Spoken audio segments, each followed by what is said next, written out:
बाबा बड़ घरे रचिना बिया हई जत अब कैसे रही। कार माई अभी से बोझ हो गई नी लगले गीत गावे। अरे ना बेटी ऐसन बात ना है। अरे ऐसे काहे बोला तारू, यही तो हमार पगड़ी है। अभी कोरोना के कहर चलता, 2-4 दिन रुक जा, कोरोना के कहर खत्म हो जाए तो शॉपिंग वॉपिंग कर लिहल जाई। ठीक है बाबूजी, कोई बहाना करे तो रउआ से सीखे।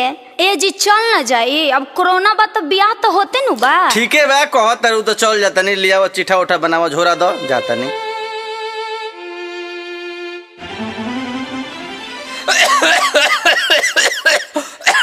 बाबूजी आ गइले। अरे माई देख देख बाबूजी आ गइले। अरे बाबूजी, ए बाबूजी, अरे क्या हो गई? अरे अरे समर, अरे देख बाबूजी की क्या हो गई बा।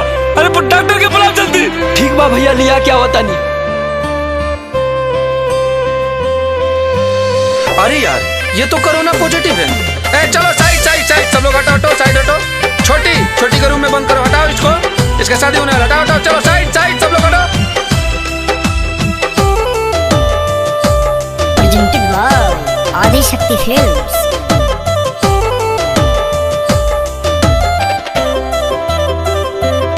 पापा रउआ जनी घबराई, हम बेटा के फर्ज निभाई।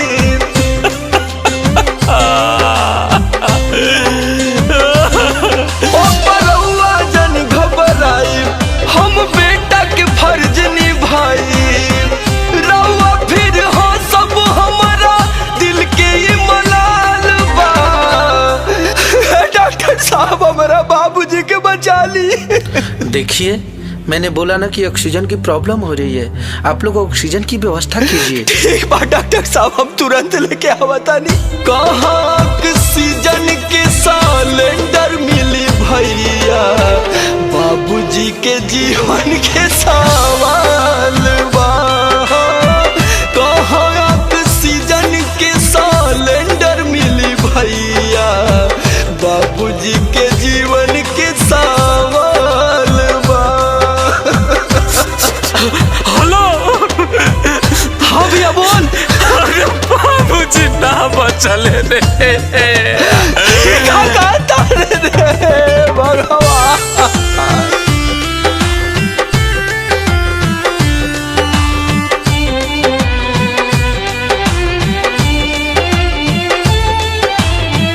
धन्य भगवान तोहर धन्य बाट लीला। अब तो इंसानो भी बनल जहरीला।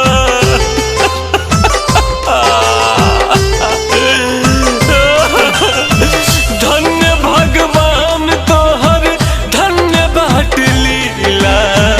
अब तो इंसानो भी बनल जहरीला। मौत के पसरल अब ता हर जगह जाल बा। अरे यार ये तो आपकी माँ भी कोरोना पॉजिटिव हो गई। डॉक्टर साहब हमार माई तो बच जाई नू। देखिए जब तक ऑक्सीजन का व्यवस्था नहीं होगा हम कुछ नहीं कर अरे सकते। हटाओ ऑक्सीजन तो ऑक्सीजन, अब हम अपना माई के ऑक्सीजन अपना मुंह से दे। कहाँ ऑक्सीजन के सिलेंडर मिली भैया, माई के जीवन के सवाल बा।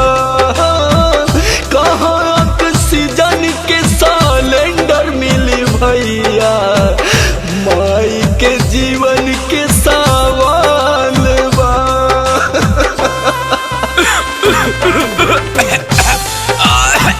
भैया तू काहे खोखा तू रे?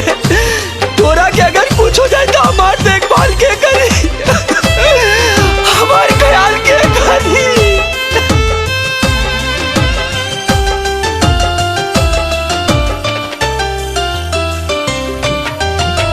दशरथ ऐसन बाप छिनला, कौशल्य ऐसन माई। अब काहे विधाता छिनबा राम जैसन भाई।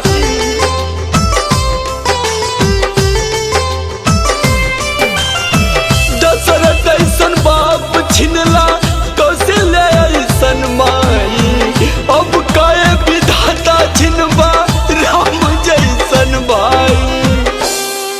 सॉरी, आपके बड़े भाई को हम नहीं बचा पाए। समर अखिलेश कहाँ मौत के ढाल भा कहाँ ऑक्सीजन के सिलेंडर मिली भाई।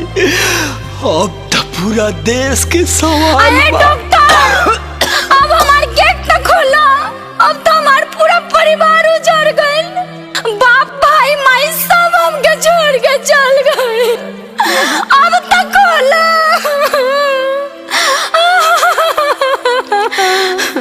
के हमके जंघिया बैठाई कन्या दान करी। हके हमसे राखी बना बाई हो। हके हमके बेटा बेटा कही के बोलाई चली गईली। अब छोरी हमार माई हो।